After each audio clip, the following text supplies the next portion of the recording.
Welcome to student tutorial.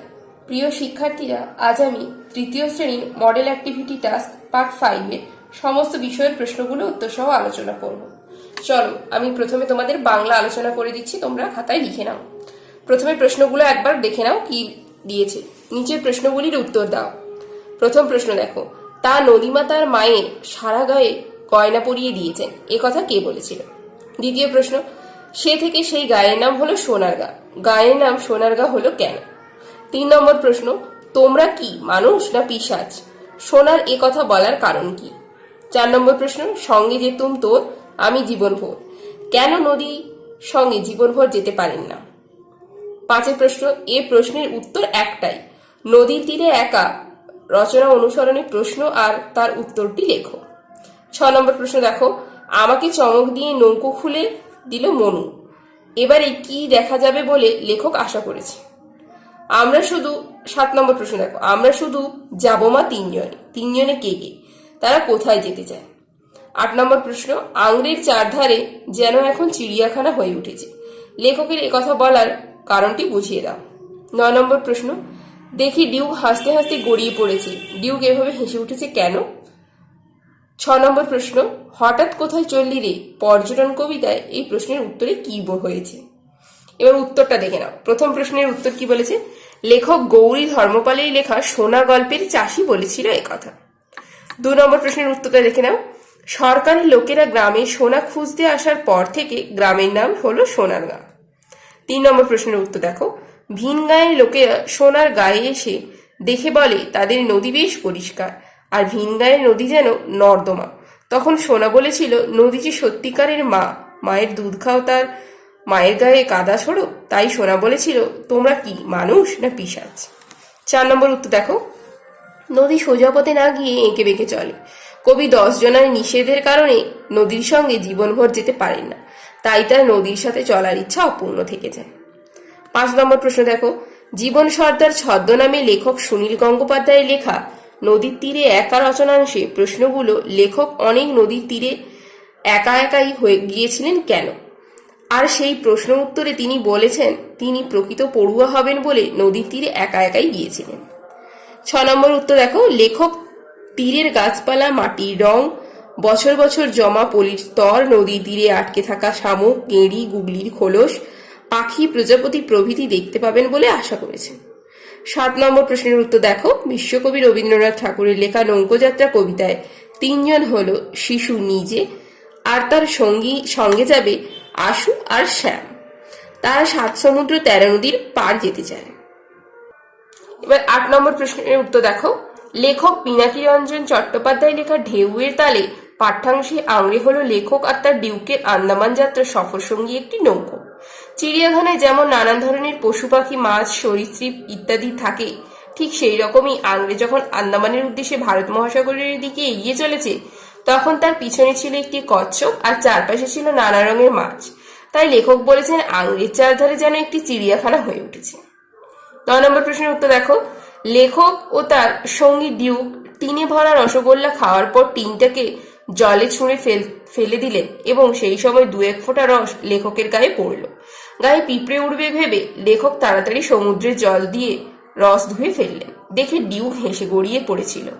সে হাসছিল কারণ তারা ছিল সমুদ্রের মাঝ নৌকোয়, সেখানে আসতে হলে পিঁপড়েকে 200 মাইল পথ সাঁতরে আসতে হবে, যা কখনোই সম্ভব নয়। 10 নম্বর উত্তর দেখো, হঠাৎ কোথায় চললি রে কবি নীরেন্দ্রনাথ চক্রবর্তীর লেখা পর্যটন কবিতায় এই প্রশ্নের উত্তরে বলা হয়েছে মহেশবাবু ভর দুপুরে ধুলোবালি উড়িয়ে মার্কিন যুক্তরাষ্ট্রের নিউ মেক্সিকো প্রদেশের রাজধানী শহর সান্টাফে চলেছেন। এবার আমি তোমাদের ইংরেজি অ্যাক্টিভিটি টাস্কটি আলোচনা করে দিচ্ছি, দেখে নাও। অ্যাক্টিভিটি 1-এ কি বলেছে দেখো, right T for true and F for false against the statement in the boxes given below. এবার স্টেটমেন্ট গুলো কি লেখা আছে দেখে নাও। এতে there were 3 fishes, true. বিতে বলেছে the fishes lived in a river, false. সিতে বলেছে the fishes hated one another, এটা হবে false. তারপরে অ্যাক্টিভিটি 2-তে কি বলেছে, answer the following questions. এবার কোশ্চেন গুলো দেখো। এতে কি বলেছে, which fish was intelligent? The second fish was intelligent. বিতে কি বলেছে, what did the third fish do before taking an action. Answer দেখো, the third fish thought long before taking an action. 3 নম্বর প্রশ্ন বা সি এর প্রশ্ন দেখো, what did the first fish think? The first fish thought what had do happen would happen. ঠিক আছে, এবার অ্যাক্টিভিটি 3 দেখো, fill in the blanks with appropriate action words from the list.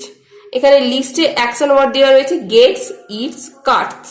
তাহলে প্রথমে কি হবে, Rubina dash bread in with a knife, এটা হবে cuts, Rubina cuts bread with a knife. এরপরে এটা বি হবে, বিতে কি বলেছে, the earth dash light from the sun, gets, the earth gets light from the sun. সিতে কি হবে, lion dash flesh, lions eats flesh. ঠিক আছে, এবার অ্যাক্টিভিটি 4 চলে এসো, write 5 sentences about the important of water. চলো 5টা বাক্য দেখে নিই আমরা। প্রথমে কি বলেছে, there is no life without water on the earth.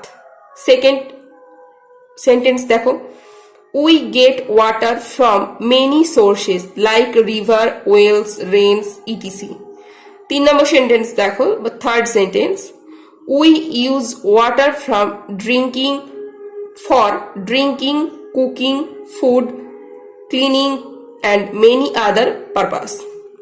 Fourth sentence দেখো বা 4 নম্বর sentence, water is useful to grow plants.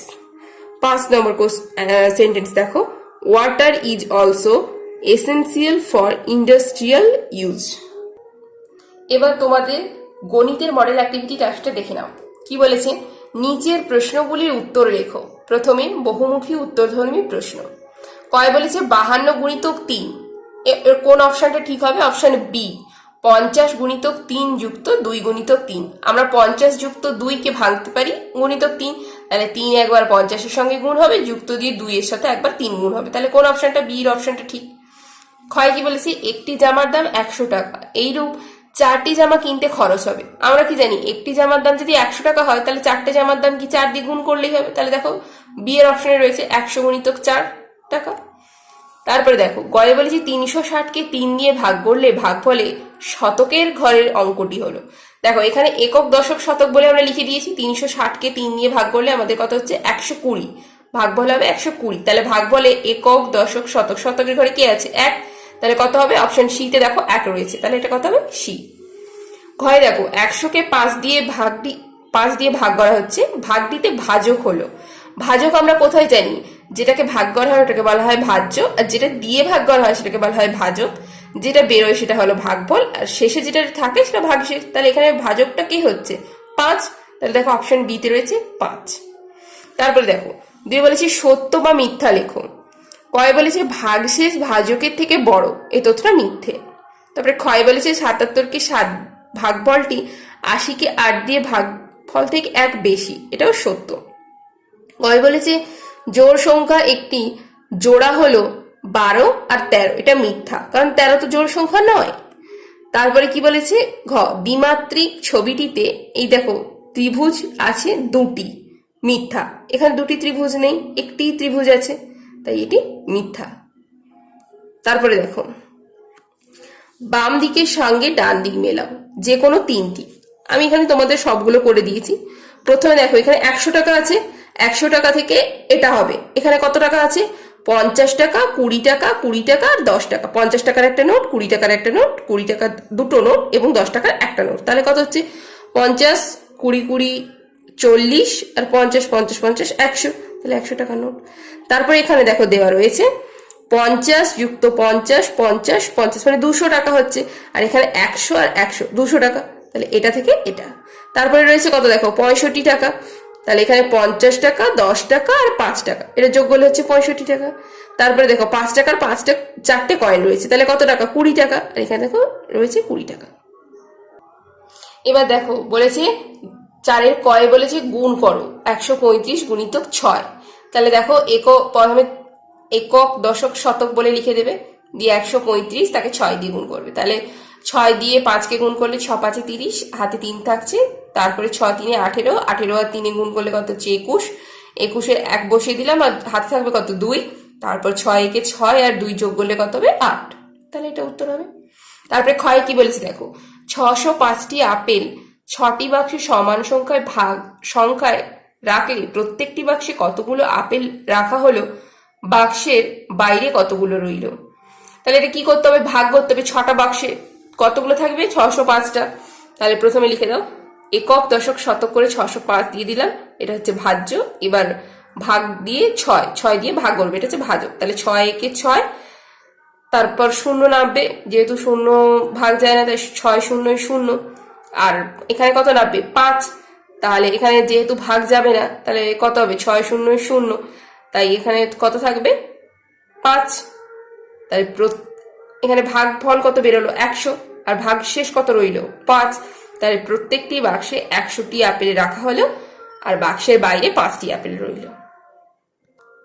চলো তোমাদের এবার পরিবেশে অ্যাক্টিভিটি টাস্কটি দেখে নাও। প্রথমে কি বলেছে, শূন্যস্থান পূরণ করো। প্রথম প্রশ্ন, শোধন করা ড্যাশ তেল থেকে কোনো কোনো সুতো তৈরির উপাদান পাওয়া যায়, এটা হবে খনিজ তেল। তারপরে হচ্ছে বাড়ি তৈরির জন্য প্রকৃতি থেকে সরাসরি কাজে লাগানো যায় এমন একটি জিনিস হলো ড্যাশ, এটা হবে পাথর। তোমার বাবার বড় ভাইয়ের স্ত্রী তোমার ড্যাশ হন, এটা হবে জেঠিমা। এবার বলেছে 2-এ কি বলেছে, বাম স্তম্ভের সাথে ডান স্তম্ভের মিল করে লেখো। বাম স্তম্ভ ডান স্তম্ভ, এবার মেলাবো। পালকির বেহারা, এটা হচ্ছে লুপ্ত জীবিকা। তারপরে রয়েছে ডাক্তার, এটা হচ্ছে অ্যাপ্রন। আর 3-এ রয়েছে রাজমিস্ত্রি থেকে বাড়ি ঘর তৈরি। এরপরে কি বলেছে, একটি বা দুটি বাকি উত্তর দাও। মহিলারা বর্ষাকালে সিনথেটিক শাড়ি পরেন কেন? উত্তরটা দেখে না। মহিলারা বর্ষাকালে সিনথেটিক শাড়ি পরেন কারণ ভিজে গেলে সিনথেটিক শাড়ি তাড়াতাড়ি শুকিয়ে যায়, আবার কাঁচা যদি হয় তাহলে সিনথেটিক শাড়ি কোঁচকায় না। দ্বিতীয় প্রশ্ন, কি কি কারণে মানুষ বাসস্থান পরিবর্তন করে? উত্তরটা দেখে না।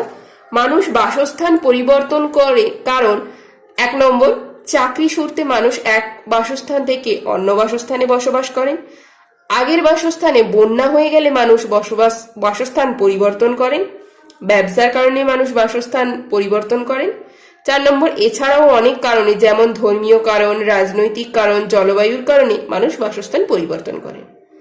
4-এর প্রশ্ন বলেছে 2টি বা 3টি বাক্যে উত্তর দাও। প্রথম প্রশ্ন দেখো, বড় রাস্তার পাশে বাড়ি থাকলে কি কি অসুবিধে হতে পারে? উত্তরটা দেখে নাও। বড় রাস্তার পাশে বাড়ি থাকলে নিম্নলিখিত অসুবিধাগুলো হয়। 1, সারাদিন বাস, লরি, ট্যাক্সি ও অন্যান্য গাড়ি যাতায়াতের ফলে ধুলোয় ঘর ভর্তি হয়ে যায়। 2, বাস, লরি ও অন্যান্য গাড়ির শব্দ ও হর্ন বাজানোর শব্দ দূষণ ঘটবে। 3, বাস, ভারী লরি দিনরাত যাতায়াতের ফলে বাড়িতে কম্পন হবে এবং তাতে বাড়ির দেওয়ালে ফাটল ধরতে পারে। চলো এবার স্বাস্থ্য শারীর শিক্ষাটা দেখে নাও। প্রথমে বলেছে শূন্যস্থান পূরণ করো। ফল, শাক আর ড্যাশ তোমার, এখানে হবে সবজি খেতে হবে বেশি করে, নিয়মিত ড্যাশ যাবে, এখানে হবে পায়খানাতেই যাবে, সেটা যেন মনে পড়ে। হয় বলেছে নিয়মিতভাবে জল বেশি করে খাওয়া যে তোমার চাই ড্যাশ রোগটা ঠেকাতে, কোষ্ঠকাঠিন্য রোগটা ঠেকাতে তোমাকেও যেন পাই। তারপরে দেখো, ড্যাশ হলে এখানে হবে বমি, বমি হলে কোনো শক্ত খাওয়ানো যাবে না তাকে, শরীরে তখন জলের বড্ড অভাব যে হয় থাকে। ঘরে কি বলেছে, তাই তাকে জল ওআরএস এনে ঘন ঘন খেতে দাও, ড্যাশ কি কি বললেন মন দিয়ে শুনে নাও, এটা ড্যাশে হবে ডাক্তারবাবু। 2-এ দেখো কি বলেছে, বহুর মধ্যে সঠিক উত্তরটি খুঁজে বার করে টিক চিহ্ন দাও। প্রশ্ন দেখো, কখন কখন বমি হতে পারে? এখানে অপশনে রয়েছে, সবকটি ক্ষেত্রেই বমি হতে পারে। অপশনগুলো দেখে নাও। ক্ষয় বলেছে বমি কমাতে কি কি করতে হবে? এখানেও সবকটি, যতক্ষণ বমি হবে ততক্ষণ শক্ত খাওয়ানো যাবে না, রোগী পূর্ণ বিশ্রামে রাখতে হবে, বমির কারণ নিয়ন্ত্রণ করে ডাক্তারের পরামর্শ মেনে চলতে হবে ও ওষুধ খাতে হবে। তারপরে কি বলেছে, কি কারণে বমি হতে পারে? দেখো অপশন এতে রয়েছে, কাটা ফল ও ফাস্ট ফুড খেলে বমি হতে পারে। কোনটি ভিন্ন ধর্মী এবং কেন? এখানে কেনটা হচ্ছে ভিন্ন ধর্মী, কারণ প্রত্যেকটি একই সম্পর্কিত কিন্তু কেনটা হচ্ছে আলাদা। তারপরে দেখো, যদি উত্তরটি হয় ওআরএস তবে প্রশ্নটি কি হবে, বমি হলে কি খেতে হবে? চয় বলেছে কোন খাবার তন্তু বা ছিবড়ার পরিমাণ বেশি, এটা হবে সবজি। কোষ্ঠকাঠিন্য হলে কি করতে হবে? অপশন সি উত্তর হবে অধিক পরিমাণে জল, ফল, শাকসবজি খেতে হবে। এবার 3-এ দেখো, 3-এর এতে কি বলেছে? বমি কেন হয়? পেটের কোনো সমস্যা বা রোগের ফলে বমি হয়। পেটে তীব্র যন্ত্রণা হলে বমি হতে পারে, বেশি জ্বর হলে বমি হতে পারে, খাদ্যে বা শরীরে বিষক্রিয়ার ফলে বমি হতে পারে, মাথার আঘাত লাগলে বমি হতে পারে, পেটে কৃমি হলে বমি হতে পারে, আবার কখনো কখনো বাস, ট্রেনে, নৌকো যাতায়াতের ফলে বমি হতে পারে। বিয়ের প্রশ্ন দেখো, বমি কমাতে কি কি করতে হবে? যতক্ষণ বমি হবে ততক্ষণ কোনো শক্ত খাবার খাওয়ানো যাবে না। ওআরএস ঘন ঘন খেতে হবে। ডাক্তারের পরামর্শ মতো বমি বন্ধের ওষুধ খেতে হবে। রোগীকে পূর্ণ বিশ্রামে থাকতে হবে। রোগী চিকিৎসা করাতে হবে। শীতে কি বলেছে দেখো, বমি হলে কি করা যাবে না? উত্তর দেখো, রাস্তার পাশে কাটা ফল, ফাস্টফুড খাওয়া যাবে না। বাসি পচা ঢাকা খাবার খাওয়া যাবে না। খালি পেটে বমি বন্ধের ওষুধ খাওয়া যাবে না। 4-এর প্রশ্ন দেখো, 4-এর এতে বলেছে কোষ্ঠকাঠিন্য কেন হয়? 1 নম্বর, এর প্রধান কারণ হলো খাদ্যে তন্তুজাতীয় খাবারের অভাব। 2, শৈশবকাল থেকে নিয়মিত মলত্যাগের অভ্যাস তৈরি না হলে। 3, অনেকক্ষণ পায়খানা চেপে থাকলে। 4, বয়স্ক মানুষদের অনেক সময় বসে বা শুয়ে থাকলে কোষ্ঠকাঠিন্য হয়। 4-এর বিতে দেখো, কোষ্ঠকাঠিন্যের উপসর্গগুলি কি কি? 1, রক্ত পায়খানা, পায়খানা করতে ব্যথা ও কষ্ট হয়, পেট ফুলে উঠে অস্বস্তিকর দেখা দেয়। শীতে কি বলেছে দেখো, কোষ্ঠকাঠিন্য হলে কি কি করতে হবে? 1, জল বেশি করে খেতে হবে, প্রতিদিন নিয়মিত পায়খানা যেতে হবে, বেশি বেশি শাকসবজি ফল খেতে হবে। এবার তোমাদের 5 নম্বর প্রশ্ন বলেছে দেখো, নিজের পছন্দ মতো একটি ছবি আঁকো। তোমরা তোমাদের বই থেকে তোমাদের পছন্দ মতো একটি ছবি বা তোমরা যে কোনো জায়গা থেকে তোমাদের মনের মতো একটি ছবি তোমরা খাতায় এঁকে নেবে। এই পর্যন্ত আমি তোমাদের মডেল অ্যাক্টিভিটি টাস্ক এর সমস্ত বিষয়ের প্রশ্নগুলো আলোচনা করে দিলাম। চ্যানেলটিকে অবশ্যই সাবস্ক্রাইব করো মডেল অ্যাক্টিভিটি টাস্কের উত্তর সবার প্রথম পাওয়ার জন্য।